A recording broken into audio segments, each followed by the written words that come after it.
دا غیر بعد بل ورور دا سوال کړی چې د دې سړي نه د غوښې اخیستو څه حکم دی چې د هغه په دوکان کې تعویذونه جوړني او یا هغه په خپله تعویذونه استعمالوي. جواب د دې مسلې دا دی وبالله توفیق، هغه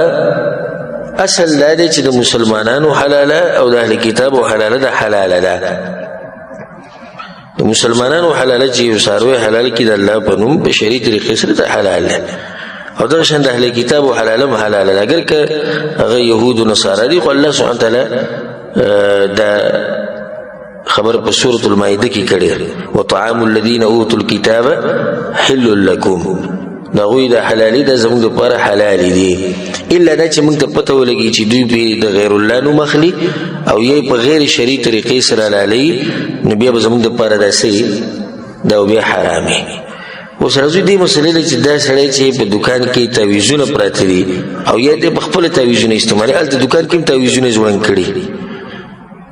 او ګاډو ته مي او څاروو ته مي او ماشومانانو ته مي او ښځو ته مي او لنن سبب کې یو دا تصویر چلیږي بجلۍ د موټر ته هم تعویذ اچولی چې د دې دلاسه بجلۍ بل کم راځي او ناشنا حالات به ویني د دې خلکو. تعویذ اچول دا به دوه قسمه، یو تعویذ هغه تعویذ دی چې د دې سړي په دا عقیده ده چې دا تعویذ دا کارونه کوي کوم چې دی غواړي او په هغې کې شرکي الفاظ لیکلي یا رسول الله یا فاطمه یا علی یا حسن یا حسین، او بعضو پکې دغه لیکلي فرعون او حامان او قارون. اوس د نیکانو خلکو نه کې غواړي یو سړی وایي زه دوی ښه اعتماد دی وایي چې دا دومره نیکان دي چې د الله درجې ته یې رسولي دي دوی به دغه کړي، خو فرعون کې په دې چې لا فرعون نوم پکې سری لیکي او د حامان او د قارون ده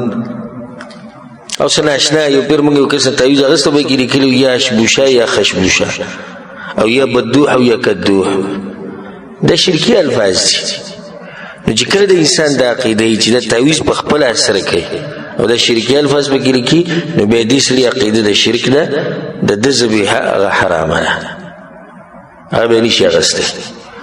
او که دی داسې چې په دې کې دننه قرآن لیکلی په تعویذ کې دننه یا یو دعا چې د الله نه پکې څه غواړي، نو د ده دا کار حرام دی، شرک نه دی خو حرام دی. تعویذ که د قرآن نه وي او که غیر قرآن نه حرام خو په دواړو حالاتو کې دی، خو چې شرکي الفاظ پکې وي نو بیا شرک دی، د اسلام نه به انسان خارج کېږي. او د تعویذ دا مسله ده موږ بار بار بیانه کړې ده، خو یو دلیل دوه پې ته بیانوم چې زړه ښه مطمئن شي د دې بعضو ملګرو. عقبه بن عامر دا روایت ته امام احمد بن حنبل رحمه الله راوړی دی، رسول صلی من تعلق تمیمه فلا اتم الله له، څوک چې تعویذونه په غاړه کوي الله د هغه حاجتونه چېرته هم نه پوره کوي. دغه شان یو روایت کې راځي دا هم د عقبه بن عامر الجهني دا روایت ته امام احمد بن حنبل رحمه الله راوړی ان النبي صلی الله علیه وسلم اقبل الیه رهط فبايع 9، رسول صلی الله په کسان رالو لس کسانو د بیعت لپاره، د نه سره بیعت وکړو وامسک عن واحد او د یو سره رسول صلی الله بیعت ونه کړو. هغوی یا رسول الله بیعت 9 ترکت هذا د نه سره بیعت وکړو د یو د پرېښو، رسول صلی الله ان علیه تمیمه په ده باندې تعویذ دی فادخل یده فقطعها فبايعه، دې سړي خپل لاس ورنیوسو په دې ګریوان کې او د تعویذ یې پرې کړو، رسول صلی سره بیا بیعت وکړو. بیا رسول صلی وایي من علق تمیمه فقد اشرک، چا چې تعویذ په غاړه کړو د شرک وکړو. نو تعویذونه منع عامه راغلې ده، نو راجح قول دا دی چې تعویذ که قرآن پکې هم لیکلی نو بیا هم ناروا دی، ځکه چې قرآن دې لپاره نه نازل شوی چې تعویذونه ته اچوي او ګاډو ته به اچولی او څاروو ته. زه اکثر دې ملګرو ته وایم زه هم داسې کار کوو، دا کوم چې وایي چې قرآن د تعویذ جایز دی او د الله نوم پکې لیکلی، ما ته د خپل پلار نوم ووایه او د خپل نیکه نوم راته ووایه، زه یې لیکمه په یو کاغذ باندې او بیا د دې میخې یا د دې غوا د لکۍ پورې ځوړندومه چې داسې ګرځي وبه مني څوک ما سره وي به چې تا ته زما د پلار سپک ښکاري زما نیکه چې ته د هغه نوم به دغسې لیکلی، نو ته ته د الله کلام دومره سپک ښکاري چې هغه دې څاروو ته اچولی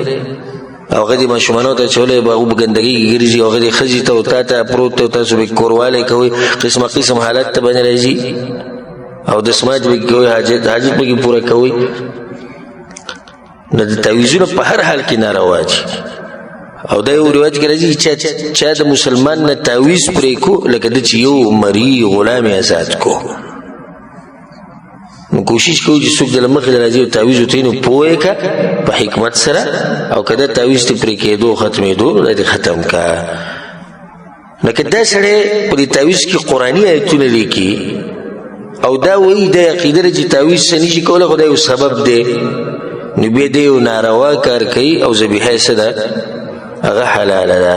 خو دې ونه ورسېدې که نه نو دې کې به د تفصیل ته ګوري دا سړی کوم عقیدې والی کوم منهج والی کېدای شي داسې او کېدای شي داسې والله اعلم